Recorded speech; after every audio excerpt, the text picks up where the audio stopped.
What's up mga gonggong? Beautiful Monday morning. Afternoon na pala.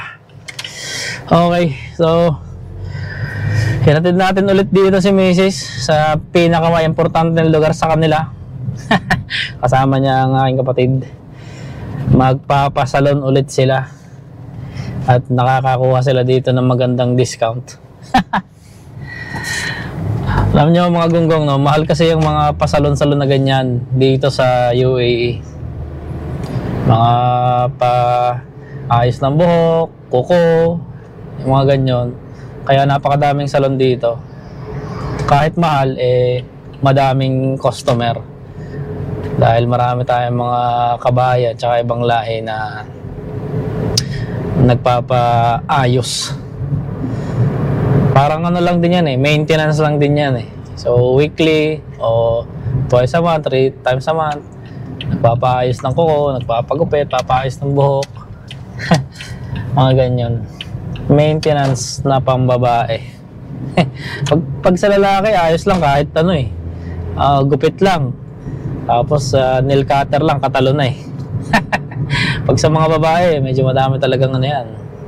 Madaming amenities. Okay lang naman. Pero ako, mga gonggong, hindi yung papansin, no? Kalbo talaga ako. Isa sa rason ng pagiging kalbo ko ay yung pagtitipid ko. Ilang dekada na kalbo lang yung gupit ko. Nung unang dating ko dito sa Dubai, nagpapagupit pa ako sa barbershop. After mga ilang months, o after 1 year, na-realize ko, isang gupit, 10 years ago, 25 dirhams. Kung kukumpara mo yun sa peso, di mga nasa 300. Siguro, every 2 weeks ako nagpapagupit dahil mabilis lumago yung buko Tsaka pag lumago to guys, parang ita. Yung kulot talaga, apro. Yung pangit tingnan, masyadong ano sa mukha. Butas-butas na nga yung mukha ko, tapos ang lago pa ng buhok ko, baka magmukha na akong ano yan. Yun, na may nakapagbulong sa akin, putang ina brad, isa lang naman ang pinapagupit mo number 1 or 2 na semi-kalbo. Bakit hindi ka nalang bumili ng razor mo? Putang ina, tama, makes sense. Yung razor na pang-ahit, 150 dirhams lang. Okay?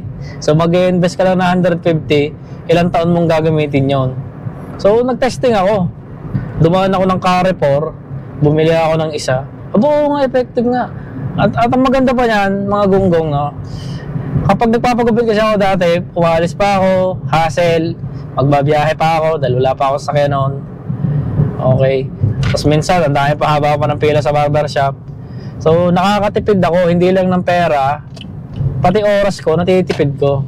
So, hawak ko ang oras ko. Sa paggugupit. Papasok lang ako sa CR, maggugupit ako sa sarili ko.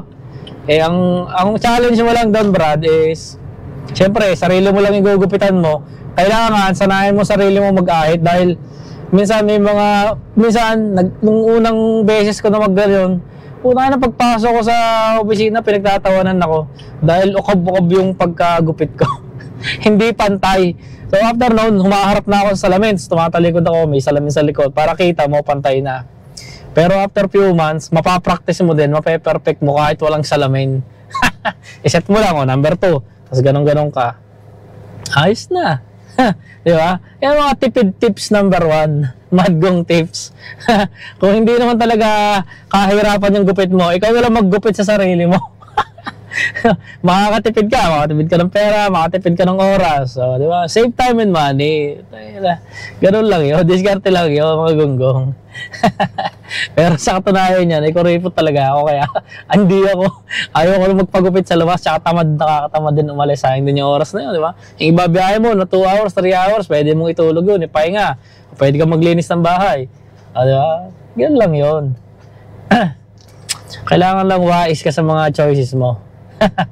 Mga desisyon mo sa buhay. Okay. At mag-uumpisa na yung tinatawag nila na Eid holiday sa mga kapatid nating Muslim. So ngayon nila malalaman kung kailan ang Eid.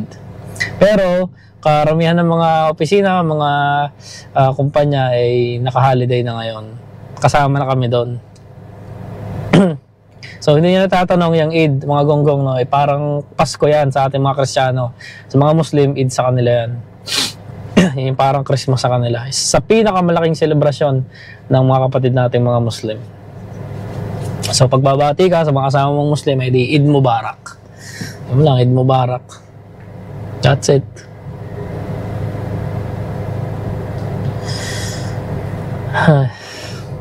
At medyo makulimlim ngayon. Hindi ko alam kung uulan o magsa-sunstorm. Huwag naman sanang umulan. Pag nag-sunstorm to, talagang tag-init na. Umpisa na to ng init. Pero kahapon, kung mapapanood nyo mga gonggong yung vlog natin, nag-beach tayo. Sobrang lamig naman ng tubig. Putek na yan. Mainit sa labas, pag lublub ko, ang lamig, parang freezer. Kaya ako nangaligtig ako sa lamig doon. Kaya medyo parang sinipon ako. So kailangan magpapawis ako ngayon para matunaw yung lamig sa katawan. Medyo sipunin ako mga gonggong, hindi nyo natatanong. Kaya pala exercise ko rin ngayon para bawiin, palakasin yung resistensya. Nakaisip nga din ako gumawa ng mga smoothies yung parang mga ginujuice na gulay o mga pang vitamin C para pampatibay daw ng resistensya yun Try ko nga, mamimili ako sa supermarket nung mga pwede nating i-juice. Comment nyo nga guys, baka may alam kayo ng mga healthy juices, combination. Ang alam ko lang, orange i-juice mo lang, yun na yun Pero marami ako napapanood na meron daw mga combination yun mga celery, parsley, pang detox, orange, carrot, mga ganyan. May mga kombinasyon doon ginger, lemon. Depende ko nung gusto mo, healthy raw yun. Comment nyo nga guys, turuan nyo ako. Baka sakaling may mga tips kayo dyan kung paano gumawa ng mga smoothies, mga healthy drinks. Wag lang yung matamis wag lang yung matamis tsaka maasim masyado. Dahil medyo mahina tayo doon.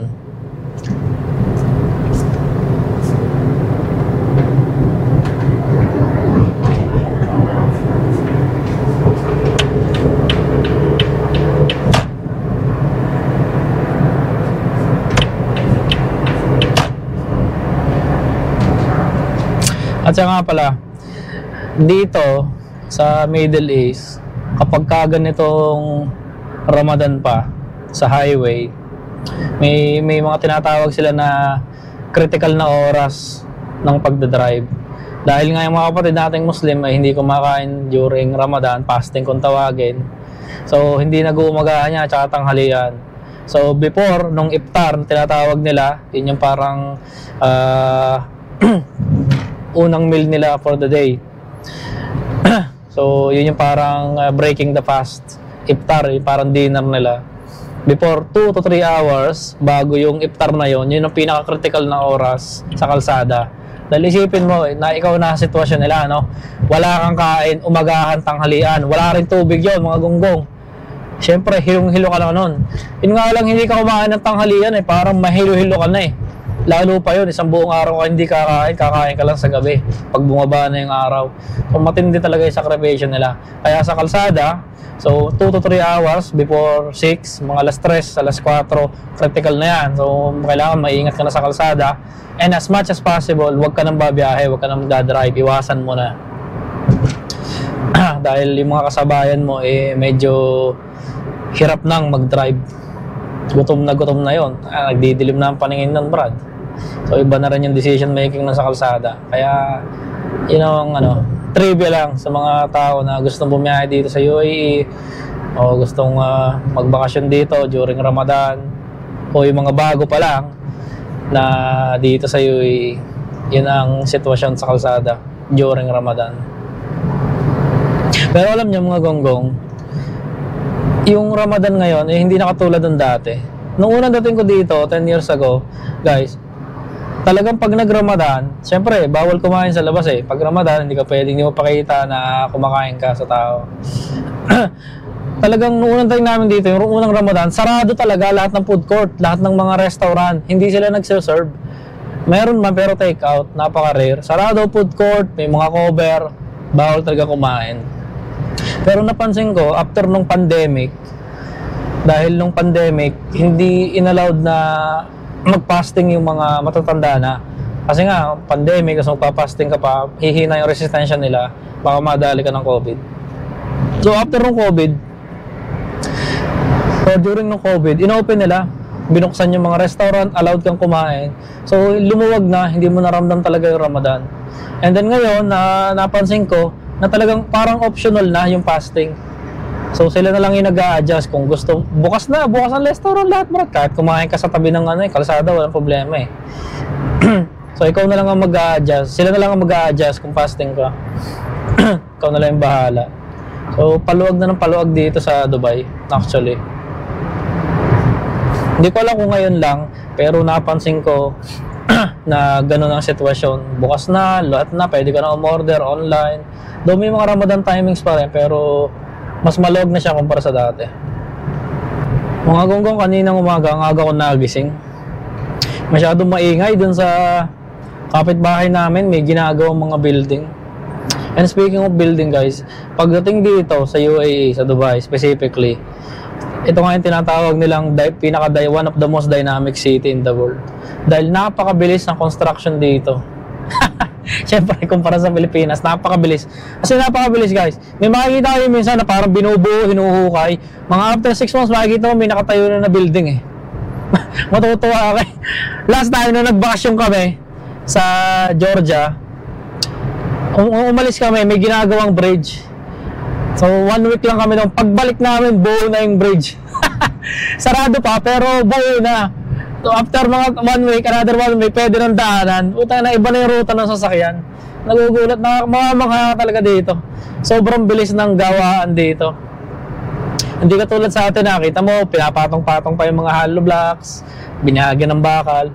Dito, ang feeling ko, yung mga tinatawag sila ng mga pre-casted eh. Yung parang buo na Lego.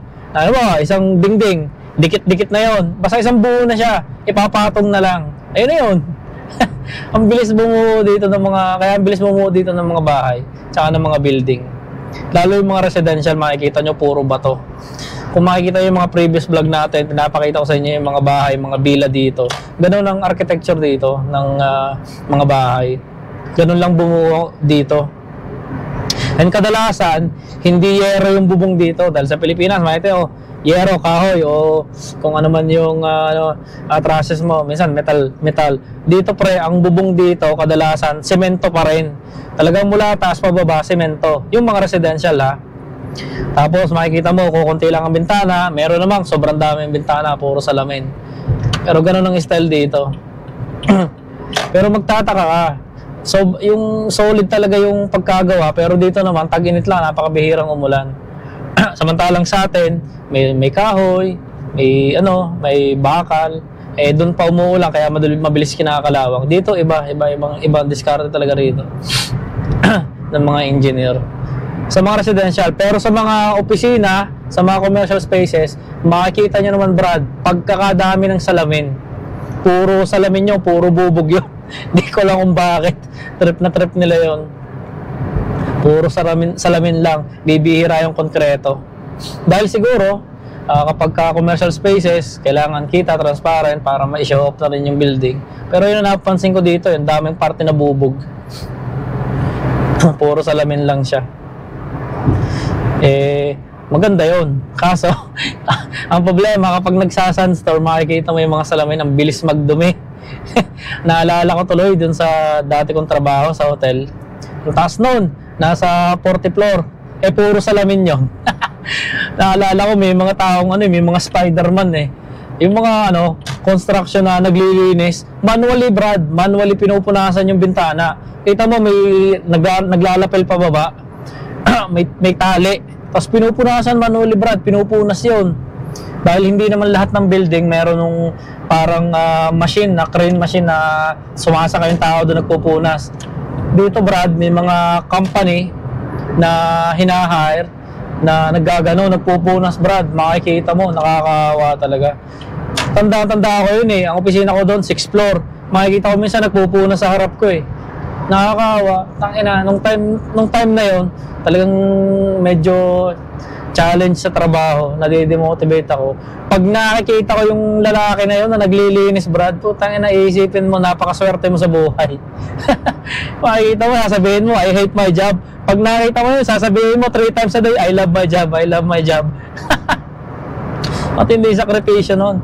Ang masama pa dun, Brad, napaka-high risk ng trabaho na yun. Pero ang bayad lang sa kanila, napaka-minimal. Minimum lang yun, sigurado ako. Kasi dito yung mga construction, Brad, talagang ang napakaliit lang ang sinasahod nila. Sapat na sapat lang yun. Sa pang-araw-araw siguro. So, ganun yun eh. Minsan, akala natin na talagang tayo aping-api sa buhay na putang inang hirap ng trabaho ko, Brad. Papasok na naman ako, gising na naman ako, uwi ako late. Pero minsan naman, pag nakita mo yung mga ganyang bagay, iisipin mo na napakaswerte mo pa rin sa buhay kumpara. Yun yung sinasabi ko din, kadalasan sa mga tao na kailangan, you should have the sense of gratitude sa buhay. Kahit pa nasa anong estado ka, Brad, tangina. Pasalamat ka nga, may trabaho ka eh. Minsan talagang napaka-reklamador natin, nasa nature ng Pilipino yun eh. Putang ina, reklamo dito, reklamo doon. Makarinig na yung sahod nito mas malaki kaysa sa kanya. Sabi niya, mas magaling ako doon, bitang ilita sahod ko. Pero minsan, makikita mo yung mga ganong sitwasyon, magiging thankful ka dapat. Ma-realize mo, mas maswerte ako doon sa taong yun. Maswerte ka at may trabaho ka, di ba? Yung mga tao ka, nagtsatsaga ng ganyan eh. Para sa kaunting salapi, ikaw pa, nasa loob ka ng aircon. Sa reklamo ka. Yun yun eh, no? Pero anyhow, hindi mo masisisi kung nasaan ka sa sitwasyon ngayon. Pero ito naman, mga gonggong, ito ay real talk ha. Based on experience na rin. Ito ay masakit tanggapin, pero ito ay, it applies to everyone. Sabi nga nila, kung nasa ang sitwasyon ka man ng buhay ngayon, kasalanan mo yan. Kung tagumpay ka at marami kang pera, marami kang negosyo, kasalanan mo yan. Kasalanan mo yan dahil nagano ka, dahil sa iyo yan, dahil nagtiyaga ka, naghintay ka, okay, nagdumiskarte ka, kasalanan mo yun kung nasaan ka ngayon. Kung ikaw naman hanggang ngayon naglulugbok pa lang sa bahay, nagbumukmok at hindi mo alam ang gagawin mo, kasalanan mo rin yan kasi hindi ka gumawa ng paraan. Diba? Yun lang naman yun eh. Kailangan mong gumawa ng paraan. Laging totoo yung sinasabi na nasa Diyos ang awa, nasa tao ang gawa. Huwag mo isisisi sa magulang mo o sa kapitbahay mo na hindi ka pinautang kaya hindi ka nakapag-abroad o kaya hindi ka nakapagtrabaho na maayos. Huwag mo isisisi sa tao yun. Kasalanan mo yun dahil hindi ka gumawa ng paraan.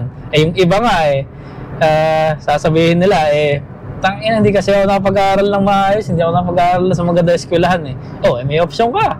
Pwede kang maging scholar, walang bayad yun. Pwede kang mag-apply ng scholarship, pwede kang mag-working student. So, walang rason. Kung nasaan ka man ngayon, kasalanan mo yan. Huwag mo sisihin yung tropa mo na hindi nagpautang sa'yo o yung tropa mo na hindi ka sinamahan sa interview. Wala silang kinalaman doon. Pero siyempre, ang buhay naman may halong swerte rin. Utangina. May halong swerte yan. Kumaga, balanse naman yan Kung talagang minsan, kahit bobo ka, swerte ka naman. Pero matalino ka, medyo struggle ka lang konti. Balanse lang yan, nga. Hindi naman pwedeng nasa iyo na lahat, no? Napaka-imba mo naman nun, imbalance ka na nun. Marami rin ang nagsasabi ng mga matatanda na talo raw ng maswerte ang matalino. Totoo ba yun, mga gunggong? Siguro nga. Dahil, alam niyo kung bakit? Ito. Alam niyo kung bakit? Dahil, ang daming tao na tumataya sa loto. So, kung matalino kang tao, kaya mong hulaan yung pattern ng number. Pero marami ang tumataya pa rin dahil umaasa sila sa swerte. Ganun tayo Hindi lang loto kahit yung mga wedding, ganun Ang daming tumataya dahil naniniwala tayo na may swerte. Which is tama naman. Kahit na napakaliit lang na porsyento na suswertehin ka na tatama, let's say, ilang percent ba sa probability sa loto? 6 digit yun ilang kayong tumataya? Million, billion siguro. Ewan ko, hindi naman ako masyadong mahilig tumaya sa ganyan. Pero yun nga, loto, wedding, maraming mahilig tumaya sa atin sa ganyan Nandun kasi yung ano eh, yung pakiramdam na, putang ina, pag tumama ako, hindi pa ako tumatama, iniisip ko na kung paano ko gagastusin. yung tipong, hindi ka pa tumatama, nangungutang ka na. Nangutang ka na, nag-loan ka na ng sasakyan tsaka bahay. Pag tinusel sa mukuha ng pambayad nito, tatama ako sa loto eh. Putang ina, law of attraction. Putang ina, naalala ko tuloy. Putang ina, dati kasi, nakikwento ko sa inyo na nung college kami, pagkatapos namin mag-gym, diretso kami sa Rosario, Batangas, kinaparing gym sa lugar nila para mag-inom. ngayon, ito ba, totoo, ngayon, may nag-wedding doon habang nagiinom kami. May nag-wedding, nagpapatayan ng wedding. Ngayon, may nagsabi na, ang tumama daw na number, numero mo, Brad. Kanaguhan, tinitrip lang pala, parang tinitripan lang. Sabi, talaga hindi ka tumama? Ang sinabi, sige, umutang agad kayo ng beer doon sa may, sa may tindahan. Putang na, sita ka naman, umutang ng beer. Pagdating yung nangungubra, yung nangungulig na sabi, akin na yung tama namin, tama ako sa numero. Sabi, hindi naman yung tumama numero mo, Brad. Ba't sabi niya ito, ako na tumama? Hindi, nadali ka naman ngayon, good time ka. Putang na, nagkautang tuloy nang wala sa oras. Putang na. Guys, tawa ako ng tawa dun eh. Ito, nakakamiss yung mga yun eh, yung mga taga Rosario, Batangas. Shoutout sa inyo dyan, paring Jim. Nakakamiss yun, Brad. Kaya madalas kami doon, nung college kami, tuwing weekend, dahil masaya mag-inom doon. Madami mga bloopers doon, madami mga joke doon eh. Madami mga kalokohan doon eh. Yun ang nakakamiss doon eh. So, yun talaga yung nakakamiss doon, mga gonggong. Yung mga kalokohan doon, yung mga comedy doon sa lugar nila paring Jim pag nagiinuman kami. Tsaka hindi lang yun. Yung lugar kasi nila, Brad, may palayan yun. Yung bahay nila, nasa gitna ng palayan, Brad. So, yung simoy ng hangin, yung mga tunog ng mga manok, maririnig mo dun eh.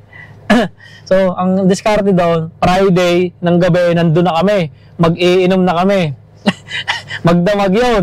So, matutulog. Minsan, pagka medyo talagang malakas sa inom, kinabukasan pagkagising, inuman na naman.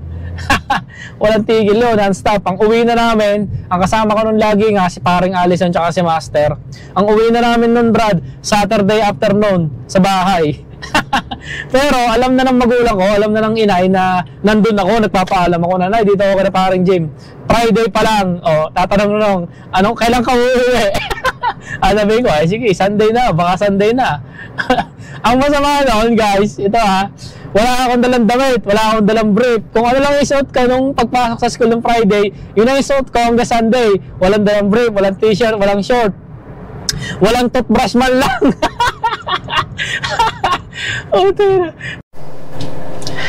Kaya mga gonggong, ang laking pasalamat ko talaga dun sa kumpare ko na yun. Pero mo, lahat, Brad, libre niya. Libre yung bahay, libre yung pagkain, libre yung inom. Minsan nakikiambag lang kami ng konti. Sa tropa talaga, laging may isang ganyan nagalante. May mga ganong istorya. So yun nga, nakarating na tayo dito sa bahay. Baka mag-gym na tayo ngayon para ituloy ang day 12 ng ating 30 days fitness challenge. Laters, gonggong. Okay mga gonggong, huwag nyo kakalimutan ng tip number 1, patayin nyo ang AC. Tip number 1, para mabilis tayo pawisan. Okay, as usual, magpapainit tayo dito sa cardio habang nagkukwentuhan.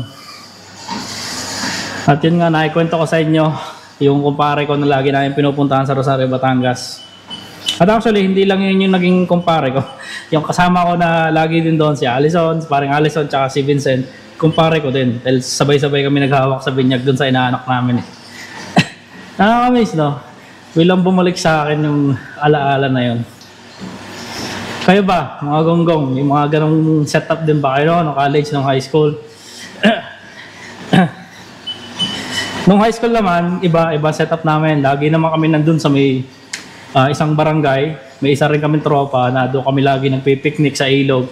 Pero hindi masyadong maraming adventure noon. Mas marami talaga nung college. Nasaan na kaya yung mga tropa ko na yun ngayon? Wala na ako masyadong balita eh. Hindi na katulad ng dati na tuwing uuwi ako, actually dati nung babago ako nag-abroad, tuwing uuwi ako, inuman agad yun, iimbitahan ko yung mga yon. Pero ngayon, syempre lumipas na yung panahon, kanya-kanya ng buhay, may mga pamilya na. So, hindi pa ulit kami nagre-reunion. Tingnan natin, pag uwi ko, tatry ko silang ayain ulit.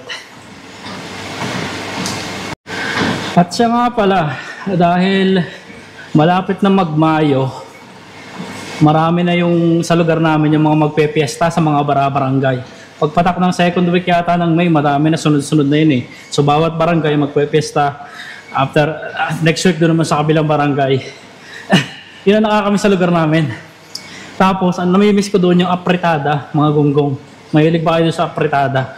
Yung karne ng baboy na may patatas, kamatis, basta madami rekado yun. Isa sa pinakamasarap na handa to yung piyesta. Tsaka syempre, yung traditional na morcon. Alam niyo yung morcon, yung parang maling, yung parang hotdog na malaki na may karne ng baboy, may harina. Okay, tapos may mga green peas, carrots. Sarap nun. Tsaka syempre yung rebusado. Alam niyo yung rebusado? Rebusado, yun yung, dahil pag nagluluto, pag nagkakatay yung mga butcher sa ganyang pestahan, hinihiwala yung taba. Dahil pinagmamantika yun eh. Yun yung ginagamit na panluto. Yung taba na yun, excess na taba na yun, ipiprito yun, Brad. I-deep fry yun. Lalagyan nyo ng, imamarinate yun ng harina, garlic powder, tsaka siguro konting paminta. Ang sarap nun, Brad. Parang KFC, pero 100% taba yun. Huwag ka lang dadami ng kain nun, Brad. Dahil ang problema mo, pag dinamihan mo yung mga high blood ka, dahil pure na taba yun eh. Pero yun yung pinakamasarap sa pistahan, Brad. Yun yung mga sikat na putahe sa amin. Tsaka yung mga binutuhan. Kung alam niyo yung binutuhan, yun yung buto ng baboy na may konting laman, yun yung masarap. Igigisa yun. Gagawin parang adobo something na may liver spread. Hey, sarap nun. Ano pa nga ba ang mga inanda sa pistahan? Pero ngayon, sa mga barangay, meron pa nun. Pero ngayon nata, iba na yung mga recipe pagka doon sa medyo bayan ng konti. May mga Shanghai na, pagka medyo nakakangat-angat, may Shanghai, may barbecue. Pero mauumay ka sa dami ng karne. Pero, ang ginagawa ko doon pag fiesta, Brad, huwag ka masyadong kakain ng madami. Mas masarap yun pag kinabukasan. Yung medyo namamanis-manis na, yung nag-aagaw yung asim tsaka amoy ng apritada, yun ang masarap, Brad. O kaya yung galing sa rep. Iinit mo, ipiprito mo. Yun ang masarap, Brad. Tapos sa malamig na kanin. Yun ang solid. Yun ang masarap sa pestahan na kainin. Tapos, ang problema ko lang nun, pag pesta, syempre, pagka may konting handa kayo sa bahay, maagang dadating yung bisita, tanghali pala nagiinom ka na. Eto, Madgong tips number 1. Kapag ikaw yung may paokasyon, huwag mong tataasan ang tagay mo. Ha? Baka hindi nyo alam yung rules na 2:1. Okay, ibig sabihin, kada 2 tagay na kasama mo, isa lang sa'yo. Sa madaling sabi, mandaya ka sa tagay. Itapon mo. Hindi. Pag gano'n naman, pag may paokasyon, yun naman unspoken rule na hindi mo kailangan malasing kagad. Dahil napakasama ng itsura ng putang ina, ikaw yung binisita. Ikaw yung unang malalasing, singlot ka kagad sa sulok. Pero, ang mahirap doon, Brad, syempre, dadating yung mga pinsan mo, tanghali. Syempre, tagal mo hindi nakita. Mag-iinuman agad kayo nun. Walang tigil yun. Hindi ka naman pwedeng pumas minsan. So, lasing ka kagad doon, tanghali pa lang. Yun ang pinakamasamang pakiramdam. Pagdating ng hapon, gabi, pag gusto mo manood ng palabas sa plaza, wala na, yari ka na. Tulog ka na nun. So, as much as possible, ang technique dyan, mga gonggong, huwag ka agad kayo iinom ng madami. Petik-petik lang, kumbaga. Yun nga, 2:1. O minsan, 3:1 pa dapat. Saka ka sumagad ng inom, pagpatak ng mga bandang alas 5, alas 6, yung wala ng araw, para dire-diretso na. Yun ang mga technique, madgong tips sa mga piyestahan. At syempre, huwag mo kakalimutan yung Sharon. Kapag ikaw mo yung mesta, Dapat may dala ka ng plastic labo kung tawagin, Brad. Bumili ka na ng isang roll yun noon, mura lang naman yun. Tapos mag-uuwi ka, mag-take out ka na, para may pagkain ka pa kinabukasan.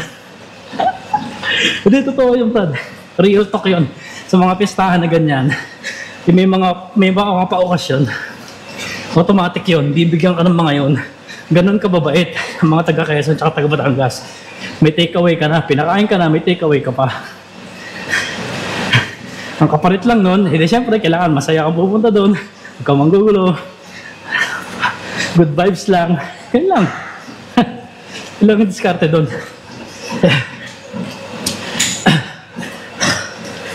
At syempre, papaspasan na natin to para matapos natin kaagad yung 3 kilometers goal natin sa cardio. Running 9 kilometers per hour tayo ngayon, mga gonggong. Medyo lumakas na tayo talagang tumakbo. Kailangan natin sunugin yung almusal natin ngayon. Almusal natin for today ay fried rice, fried egg, sausage, tsaka black coffee. Medyo madaming calories yun.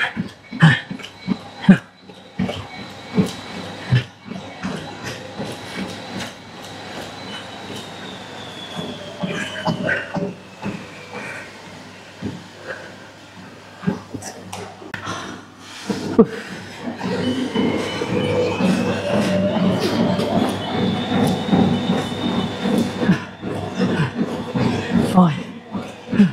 Sabi ng mga eksperto, ganun lang daw naman daw yun. Kailangan, okay lang na kumain ng calories, ng carbs, pero kailangan mo i-burn. Kailangan calculated din daw yun. Yun ang gusto ko matutunan actually guys. Pagka-calculate ng mga calories, ng intake, tsaka yung mga i-burn mo. Nakakalculate daw yun eh. Sabi ng mga eksperto.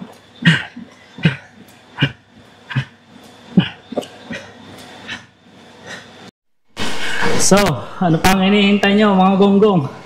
Kumustahin nyo na mga kumpara nyo at mga relatives nyo na matagal nyo nang hindi kinukumusta.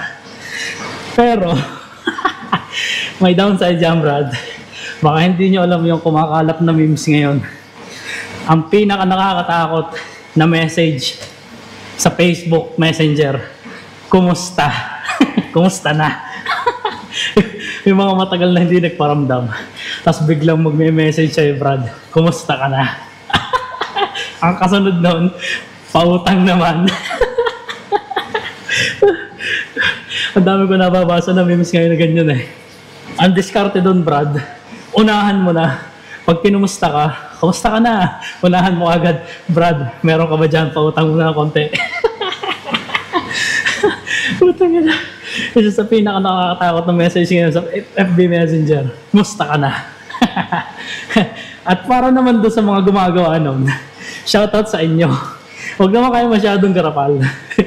Sabihin nyo, huwag mo naman kagad banata na pautang kagad. Sabihin mo naman, kumusta ka na? Balita ko, pumupogi ka na. Yung mga ganyan. Huwag yung bibirahin mo agad ng pautang. Bulahin mo muna ng konti para pampalubag-loob. Saka mo banata ng Brad. Medyo sure tayo ngayon. Meron ka ba dyan? At tapos na tayo sa ating 3 kilometers dito sa cardio, sa treadmill. Tingnan nyo guys. 3.16 kilometers in 30 minutes and 59 seconds. Tapos na tayo. Nagpapacool down na lang tayo. Mag-weights tayo. Abs. And that's it. Gonggong, weights naman tayo. 60 kg.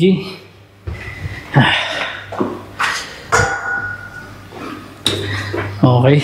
May nagnakaw ng handle nitong weights na to. Okay. 3 sets lang tayo dito guys.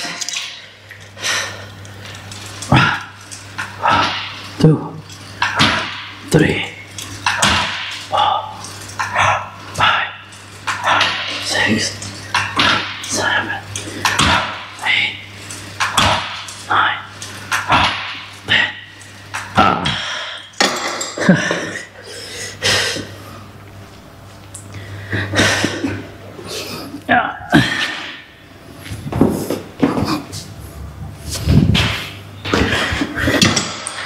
Second set ng gonggong. 1, 2, 3, 4, 6, 7, 8, 9, 10.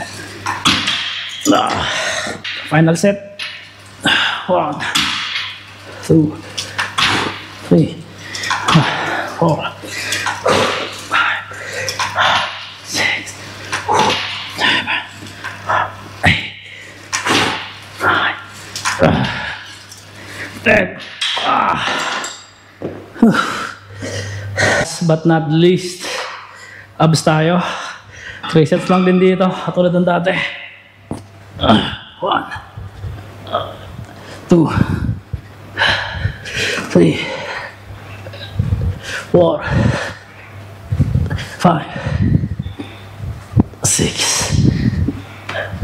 7, 8, 9,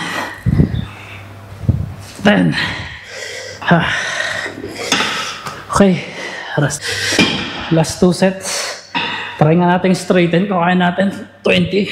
1, 2, 3, 4, 5, 6, 7, 8, 9, 10, 11, 12, 13, 14, 15, 16, 17, 18, 19, boom, 20, boom. Kaya natin mga gonggong. Okay, tapos na tayo mag-workout mga gonggong. Nandito tayo sa may pool area. Nagpapahinga lang ako at nagpapatuloy ng pawis. Salamat sa pagsama niyo sa akin dito sa day 12 ng ating 30 days fitness challenge. Mamba out, peace out, stay safe. See you on the next one.